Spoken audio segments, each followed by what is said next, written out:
Good morning, fourth graders. Some of you are struggling with the elements of poetry, so I wanted to kind of do a review lesson with you with that. When we're talking about the elements of poetry, we're talking about what makes a poem a poem.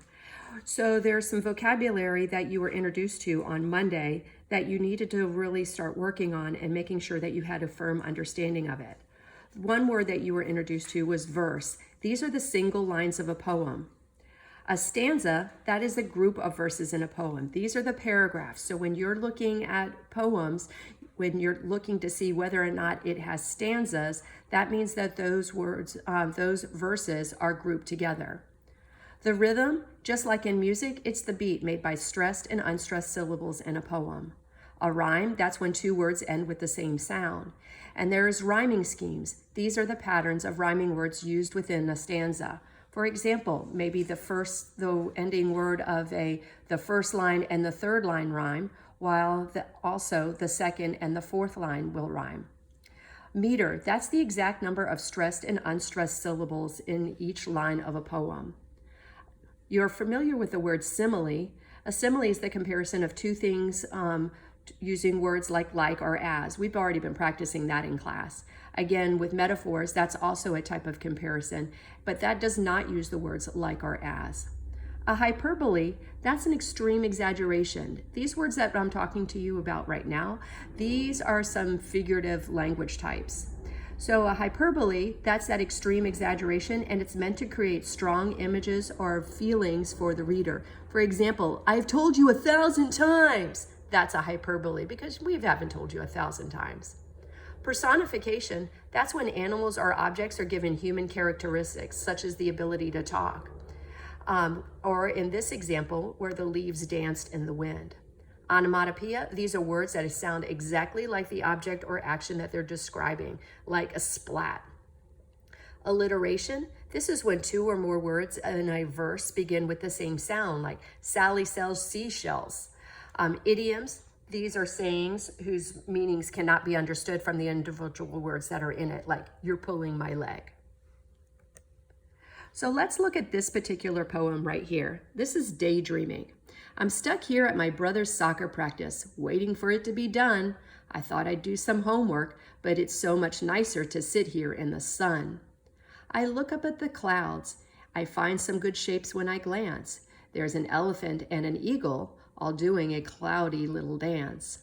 I stare at the grass and notice a little ant. He's working with his friends, trying to climb to a tiny plant. I feel the wind on my face. The grass tickles my skin. I'm warm from the sun and as comfortable as I've ever been. I make up stories about what I see. My imagination is all giving its all when all of a sudden I hear, "Hey, watch out for that ball!" Now my head hurts and I'm feeling a bit of apprehension about daydreaming too much at soccer practice. I better pay attention. That was a pretty fun poem. Now, if you're looking at our screen right now, you can see that I've highlighted each of those stanzas. And inside of those stanzas, each one of those lines, that is a verse.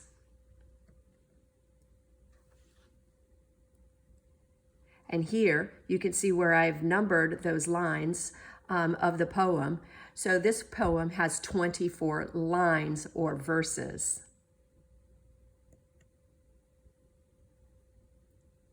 Now, as we were reading this poem, you notice that it does rhyme. Rhyming is when two words end with the same sound.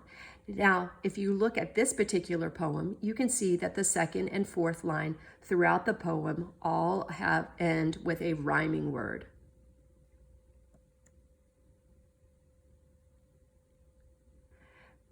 And again, that rhyming scheme, that's the second and fourth line. So it has the poems in each stanza, the last word on the second and the fourth lines will rhyme. The rhythm. This is the beat made by stressed and unstressed syllables.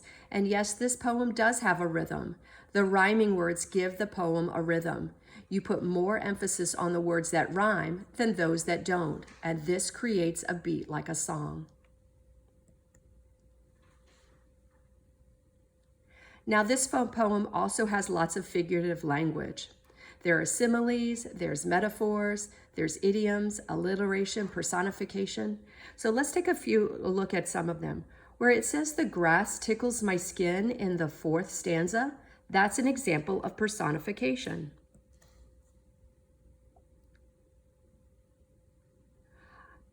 In poems, also like regular literary texts, you can see that it does have some literary elements. And this poem happens to be telling a story. It has a character. The character is the person telling the poem who is at his brother's soccer practice. It has a problem. He's supposed to be doing his homework, but he thinks it's much nicer to sit out in the sun. And it does have a solution that he needs to pay attention when rather than just daydreaming at the practice. Here's another poem. This one's called Rainy Days.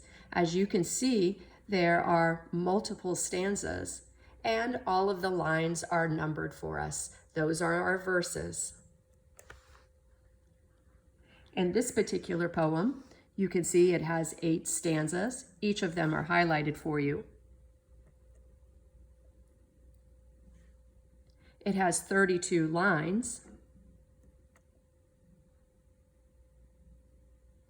And it rhymes.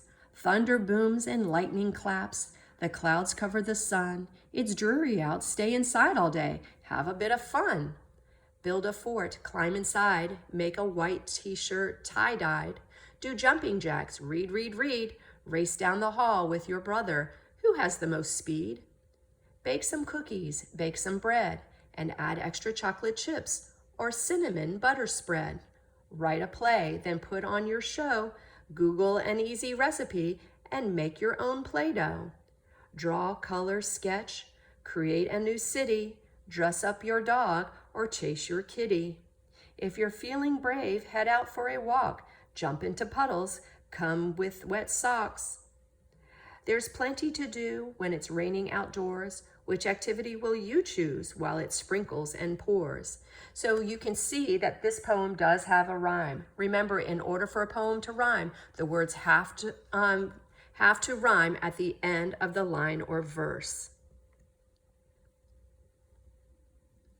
There is a pattern of rhyming words, so this does have a rhyme scheme. And we can see again, it's the last word on the 2nd and 4th line. This poem does have rhythm. That's that beat made by stressed and unstressed syllables in the poem. You can the rhyming words in this poem give it the rhythm. You can put emphasis on the words that rhyme and those that don't. This creates that beat like a song. There's figurative language in here. Thunder booms and lightning claps. The clouds cover the sun. This is examples of personification. Personification is when you're giving lifelike qualities to different objects. There's repetition in here. Notice we said read, read, read. That's repetition when you're saying the same thing over and over again. Well, that's it for today. Hope you enjoyed our lesson.